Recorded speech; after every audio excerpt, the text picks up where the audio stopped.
damai di hati. Bapak Ibu Saudara dimanapun berada, senang sekali di kesempatan kali ini kita dapat berjumpa lagi melalui channel YouTube kami. Dengan sukacita hari yang bahagia ini, kami tentunya di tempat ini berdoa agar Bapak Ibu Saudara dimanapun berada dalam keadaan yang sehat, diberkati oleh Tuhan. Nah, di sepanjang minggu ini pada periode tanggal 23 sampai 29 Juni 2024, kita akan membaca dan merenungkan Lukas pasal 6 ayat 27 sampai 36 yang ada di bawah tema mingguan kasihilah musuhmu dan berbuatlah baik. Bapak Ibu Saudara, ini akan kita baca dan renungkan di hari ini untuk perenungan kita sesuai dengan pembacaan yang disodorkan oleh Gereja Masehi Injili di Minahasa. Namun sebelumnya, mari kita siapkan hati untuk berdoa agar Tuhan menolong kita dalam membaca, mempersiapkan hati untuk merenungkan firman-Nya. Mari kita berdoa. Bapa, di dalam nama Tuhan Yesus kami bersyukur karena atas kasih dan anugerah-Mu kami ada dan menikmati hidup sampai saat ini. Terima kasih Tuhan untuk apa yang Tuhan buat. Terima kasih Tuhan untuk kesempatan boleh berbagi kebenaran firman. Kami bersyukur untuk media channel YouTube kami yang boleh Tuhan pakai menjadi mimbar pelayanan kami secara virtual bertemu dengan seluruh jemaat Tuhan dimanapun berada. Bapa di sorga, kesempatan waktu ini kami mau pakai untuk dapat merenungkan kebenaran firman. Kami tidak layak, kami tidak mampu. Tetapi sungguh hanya karena anugerah Tuhan, kami dipakai, kami diberi kemampuan. Maka kami mau mengandalkan Roh Kudus-Mu Tuhan. Pakailah hamba-Mu, sehingga dalam setiap keterbatasan, Engkau saja yang dimuliakan melalui pemberitaan firman, melalui apa yang akan kami lakukan dalam waktu-waktu ke depan. Kehendak-Mu yang jadi bukan kehendak kami, di dalam nama Yesus Juru Selamat kehidupan, kami berdoa. Amin. Ya, Bapak Ibu Saudara yang dikasihi dan diberkati oleh Tuhan, pada kesempatan kali ini, saya akan bacakan beberapa ayat dari Lukas pasal 6 ayat 27 sampai 36. Saya menggunakan Alkitab terjemahan baru yang masih mungkin kebanyakan Bapak Ibu Saudara pakai. Tentunya harapannya di rumah, Bapak Ibu Saudara juga boleh membaca bagian ini. Ya, saya bacakan beberapa ayat. Dari ayat 27, ini ada di bawah perikop kasihilah musuhmu. Bapak Ibu Saudara, begini firman Tuhan. Tetapi kepada kamu yang mendengarkan aku berkata, kasihilah musuhmu, berbuatlah baik kepada orang yang membenci kamu, mintalah berkat bagi orang yang mengutuk kamu, berdoalah bagi orang yang mencaci kamu. Barang siapa menampar pipimu yang satu, berikanlah juga kepadanya pipimu yang lain. Dan barang siapa yang mengambil jubahmu, biarkan juga ia mengambil bajumu. Berilah kepada setiap orang yang meminta kepadamu, dan janganlah meminta kembali kepada orang yang mengambil kepunyaanmu. Dan sebagaimana kamu kehendaki supaya orang perbuat kepadamu, perbuatlah juga demikian kepada mereka.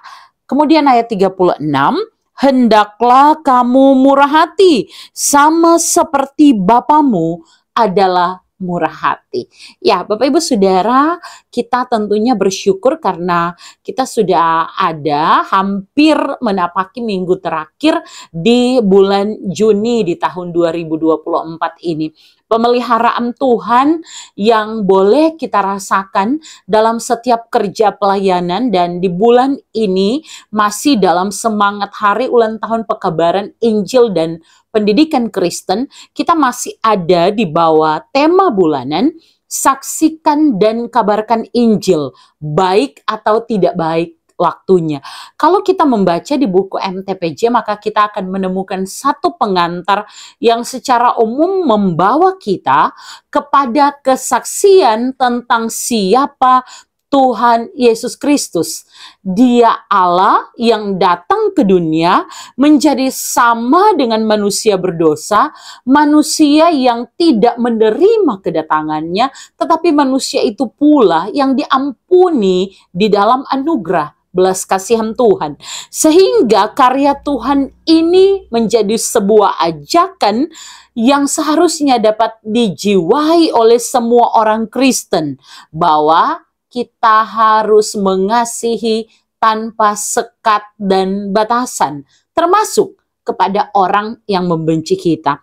Ini yang menjadi alasan mengapa di sepanjang minggu ini kita membaca di bawah tema mingguan, kasihilah musuhmu dan berbuatlah baik. Bapak Ibu Saudara, di banyak video kami sebelumnya, kalau Bapak Ibu sudah mengikuti kami atau mungkin bersedia untuk scroll kembali video yang ada sebelum ini, Bapak Ibu akan menemukan bagaimana kami berbagi tentang kitab Kisah Para Rasul maupun kitab Injil Lukas ini. Sekali lagi bicara tentang Injil Lukas, kita bicara mengenai satu dari keempat kitab Injil. Dan Lukas ini sekali lagi sama seperti yang menjadi tujuan dari kitab Kisah Para Rasul, yaitu karena ditulis oleh orang yang sama, si tabib atau dokter Lukas, ditujukan kepada Theophilus, seorang yang memiliki nama besar atau penyebutan kepada orang dengan jabatan tertentu yang dimaksudkan untuk menjadi satu bagian pengajaran mengenai siapa Yesus yang diperkenalkan. Sehingga Bapak Ibu Saudara, dengan membaca Injil Lukas, kita pasti akan menemukan khususnya keterkaitan tulisan-tulisannya dengan Injil-Injil lainnya. Khusus bacaan kita hari ini juga dapat kita baca di Matius pasal 5 ayat 38 sampai 48. Nah, kita akan lihat bersama pada bagian hari ini, khusus dalam video ini, kami akan mengajak Bapak Ibu Saudara untuk melihat bacaan ini melalui 3 pertanyaan MTPJ. Saya bacakan pertanyaan untuk dapat kita diskusikan, baik hari ini di PA-PA kita, tapi juga dapat berkembang dalam perenungan yang akan kita buat. Pertanyaan pertama, apa yang Anda pahami dari pengajaran Yesus Kristus melalui bacaan Lukas 6 ayat 27 sampai 36 mengenai kejahatan harus dibalas dengan kebaikan? Ibu Saudara, menarik karena hari ini pertanyaan pertama ini mempertanyakan pendapat saya, pendapat Bapak Ibu, kita semua mengenai apa sih pelajaran yang kita dapat dari pengajaran yang disampaikan oleh Tuhan Yesus melalui bacaan kita hari ini. Kalau kita lihat Bapak Ibu Saudara, di sini sesuai tema oleh Lembaga Alkitab Indonesia, bahwa Tuhan Yesus sedang berbicara bagaimana seharusnya orang percaya, orang yang mengaku sebagai pengikut Kristus ini dapat mempraktikkan kasih dalam kehidupan setiap hari. Karena itu dia mulai dengan berkata di ayat 27, kasihilah musuhmu. Bapak Ibu Saudara, pengajaran Yesus ini dalam pandangan orang dunia ini terdengar begitu konyol.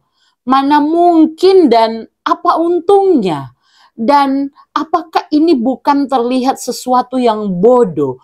Ketika ada orang yang memusuhi kita, berarti dia memperlakukan sesuatu yang tidak benar, tidak adil, yang boleh dikata tidak sesuai harapan kita, atau bahkan melukai dan menyakiti kita. Tetapi respon yang harus ditujukan oleh orang percaya bukan seperti orang dunia berespon, yaitu ketika orang dunia cenderung akan membalas, Tuhan Yesus kasih pengajaran. Justru orang-orang yang percaya kepadanya, dia harus membalas itu dengan kasih. Sehingga kasih inilah yang sesungguhnya bagi Tuhan Yesus adalah sebuah panggilan untuk menghidupi iman kepada Dia, Allah yang adalah kasih. Sehingga bagaimana mungkin kita, orang percaya pada waktu itu mengaku mengasihi Tuhan yang tidak kelihatan, mengaku sebagai pengikut Kristus, sedangkan kepada orang-orang yang kelihatan dari hal yang ada di sekitar dia, dia tidak dapat menghidupi kasih. Kasih ini berarti tidak ada batasan, tidak ada ukuran yang pas. Kasih begitu luas, sehingga orang yang lain mengasihi kita ataupun membenci kita, memusuhi kita, berteman dengan kita, menganggap kita saudara, menganggap kita saingan, menganggap kita musuh, tidak ada alasan lain. Hanya yang Tuhan ajarkan adalah kasihilah musuhmu. Bahkan dia tambahkan, berbuatlah baik kepada orang yang membenci kamu. Ini luar biasa. Saya membaca begitu banyak buku, dan bagi saya pengajaran tentang kasih adalah pengajaran yang begitu universal. Agama-agama di dunia pun mengajarkan tentang kasih. Namun saya memiliki satu kekhususan dalam melihat kasih yang diajarkan oleh Tuhan Yesus. Kenapa? Karena kasih yang diajarkan oleh Tuhan Yesus telah sungguh-sungguh Dia tunjukkan terlebih dahulu. Sehingga kita bukan sekedar harus bicara karena ini pengajaran Yesus, tetapi karena Dia lebih dulu dah setunjung DP kasih yang besar atas dunia. Sehingga Dia dari tempat yang maha tinggi, Allah itu sendiri. Manusia ini berdosa. Kalau kita bahas apa itu dosa, maka Tuhan dah tetapkan A, tapi manusia memilih B. Itu dosa, hamartia, pelanggaran, kesalahan, tidak tepat sasaran. Allah menetapkan standar dan ukuran kebenaran, tapi manusia membuat ketetapan, aturan, dan standar sendiri sehingga meleset dari standar Allah, meleset dari kehendak Allah. Tetapi justru karena manusia yang berdosa ini, Allah mau datang ke dalam dunia. Tidak masuk akal dalam pemikiran dunia. Tetapi inilah yang dinyatakan dalam Yohanes 3 ayat 16. Karena begitu besar kasih Allah akan dunia ini. Sehingga Allah sifatnya adalah kasih. Tidak dapat dibantah. Dia adalah Allah yang penuh kasih. Dia adalah Allah yang adalah kasih itu sendiri. Sehingga jika kita membaca bagian ini, maka kita tidak boleh samakan ini seperti pengajaran-pengajaran yang diajarkan oleh dunia. Di mana mengasihi adalah sebuah respon ketika kita dikasihi. Karena ada ajaran, ya sebisa mungkin maafkan dan sebagainya. Tetapi kalau Tuhan Yesus, Dia seteladankan lebih dulu. Sehingga kita mengasihi bukan karena kekuatan kita, tetapi karena Allah terlebih dahulu mengasihi kita. Sehingga Dia berkata, kasihilah musuhmu, berbuatlah baik kepada orang yang membenci kamu. Ini sebuah pernyataan yang sekali lagi sungguh luar biasa. Tapi ternyata tidak berhenti di situ. Pengajaran apa yang saya pelajari? Terus di ayat 28 tadi juga saya sudah baca. Bapak Ibu Saudara di rumah mungkin sudah baca. Dia katakan, mintalah berkat bagi orang yang mengutuk kamu. Bapak Ibu Saudara, mungkin kalau kita bilang kita ini juga berbuat baik kepada orang yang membenci, mungkin ada dari kita, sebagian dari kita yang merasa ini masih level kasih yang bisa kita jangkau. Ya dong, so benci, tapi kita harus tetap berbuat baik. Namun bagaimana dengan kita memohonkan, meminta berkat? Berarti kita di sini kita menghendaki di balik perlakuan orang yang tidak baik kepada kita, tapi kita diajarkan mintalah berkat bagi orang yang mengutuk kamu. Ini luar biasa. Berkat dan kutuk ini bertolak belakang. Berkat menerima janji pemeliharaan Allah. Sedangkan kutuk adalah sesuatu yang ditolak oleh manusia sebisa mungkin. Yang ada orang suka mau terima kutuk. Tetapi manusia mengutuk kita, kita memberkati orang itu, memohonkan berkat untuk orang itu. Sekali lagi, dalam ukuran manusia, pengajaran seperti apa ini? Tapi bukankah kita harus belajar? Bahkan dikatakan berdoalah bagi orang yang mencaci kamu. Ketika sudah dicaci maki, tapi kita diminta untuk berdoa. Jadi responnya ini kontras. Tapi ini yang Tuhan minta. Pertama, musuh dikasihi. Yang kedua, berbuat baik bagi para pembenci kita. Yang ketiga, orang mengutuk kita, berdoa minta mereka diberkati. Yang keempat, di sini dikatakan kita ketika dicaci kita mendoakan mereka. Dan yang kelima, ketika pipi kita yang satu ditampar, maka kasih juga pipi yang lain. Selanjutnya, ketika orang itu mengambil jubahmu, biarkan juga dia mengambil bajumu. Ini luar biasa ini. Tapi Bapak Ibu Saudara, saya juga belajar bahwa jangan sampai kita salah sangka ya. Pengajaran ini kalau bagi dunia sering ini disalah mengerti sebagai sikap biar Jo, mana-mana Jo. Jadi orang percaya itu seperti dianggap untuk masa bodoh, diperlakukan tidak adil, dianggap seperti diajarkan untuk punya mental budak, dianggap seperti pengajaran Yesus ini dianggap seperti kita tuh sedang diajarkan untuk bermental sebagai orang-orang yang mesti terima apapun yang diperlakukan kepada kita. Dianggap kita lemah, tetapi jangan sampai diartikan demikian. Nanti sebentar kita bahas di pertanyaan ketiga, tapi Bapak Ibu Saudara, mengenai kejahatan harus dibalas dengan kebaikan, ini bukan sekali lagi hal yang mudah dalam bacaan kita. Tapi sebenarnya Tuhan Yesus juga sampaikan dalam bentuk pertanyaan. Ini majas yang tidak butuh jawaban sebenarnya. Tapi kalau kita baca di sini, maka kita akan menemukan satu jawaban.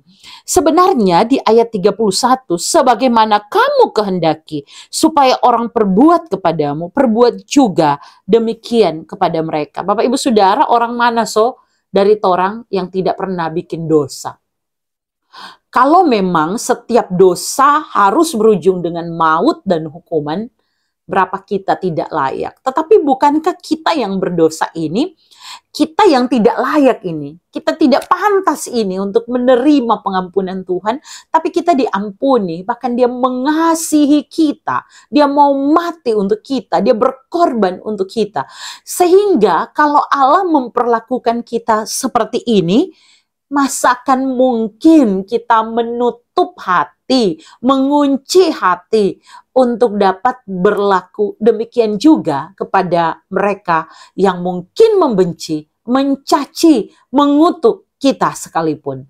Bapak Ibu Saudara, di sini ditanyakan begini ya, ini pengajarannya luar biasa.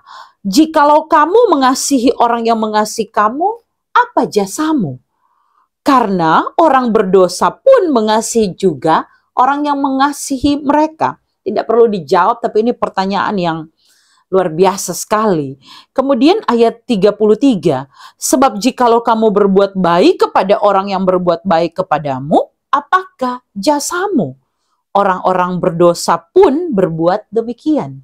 Ayat 34, dan jikalau kamu meminjamkan sesuatu kepada orang karena kamu berharap menerima sesuatu daripadanya, apakah jasamu? Orang-orang berdosa pun meminjamkan kepada orang-orang berdosa supaya mereka menerima kembali sama banyak. Karena itu dia ulang lagi di sini suatu penekanan yang luar biasa. Tetapi kamu kasihilah musuhmu dan berbuatlah baik kepada mereka.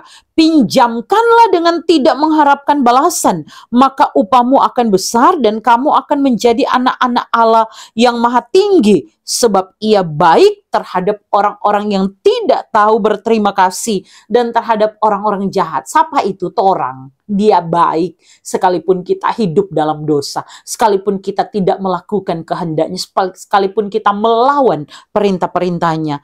Dan ada satu kesimpulan di ayat 36. Hendaklah kamu murah hati sama seperti Bapamu adalah murah hati.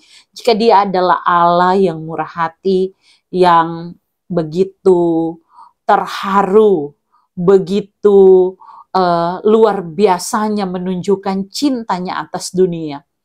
Ketika dia berkata, Tuhan ampunilah mereka, Bapa ampuni mereka sebab mereka tidak tahu apa yang mereka perbuat. Bagaimana dengan kita? Apakah kata-kata ini masih powerful atau sama dapat kita katakan? Ataukah mungkin kita katakan tapi di hati kita masih menyimpan dendam dan akar pahit? Tidak mudah sekali lagi.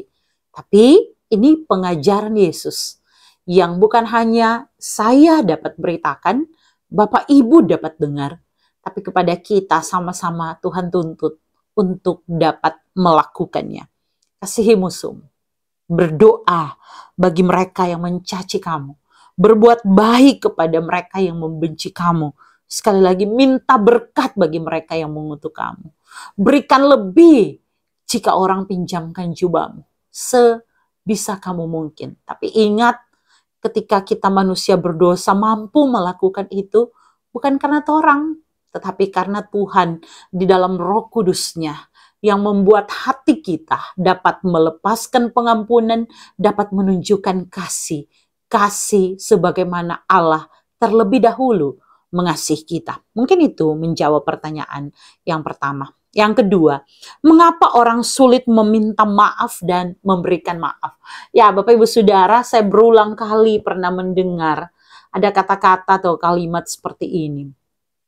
Saya sudah memberi maaf, tapi saya tidak akan pernah mungkin melupakan apa yang dia katakan. Saya sudah memaafkan, tapi saya tidak mungkin lupa dengan apa yang sudah dia lakukan. Kita sok kasih maaf, mari kita nyandak mau lupa apa yang dia ada backing pak kita. Ini terkesan sesuatu yang benar ya. Oh berarti orangnya pemaaf, tapi tidak demikian. Inilah yang namanya menyimpan kemarahan, menyimpan akar pahit, menyimpan dendam. Dan Bapak Ibu Saudara, hanya seorang yang punya jiwa besar yang bisa meminta maaf jika melakukan salah. Hanya seorang yang punya jiwa besar yang takut akan Tuhan yang dapat memberikan maaf dengan tulus ketika dia disakiti. Dan ini fakta di dalam dunia. Karena pengajaran Yesus seperti yang kita baca ini rasanya begitu jauh dengan apa yang dapat manusia berdosa lakukan. Kenapa? Karena dosa. Dosa membuat manusia mana mungkin bisa merendahkan hati untuk minta maaf. Ketika kita hidup dalam dosa, bagaimana mungkin kita dapat memberi maaf? Sementara kita diperlakukan tidak baik, tidak menyenangkan kita, melukai, mengecewakan kita. Tetapi ketika kita mau datang sungguh-sungguh kepada Tuhan, kita disebut anak-anaknya, kita diampuninya, maka sekali lagi mari sama-sama. Mungkin hal praktisnya adalah mulailah terlebih dahulu dengan mengingat siapa kita yang diampuni oleh Tuhan. Siapa kita, tapi Tuhan mengasihi kita. Orang akan sulit untuk meminta maaf.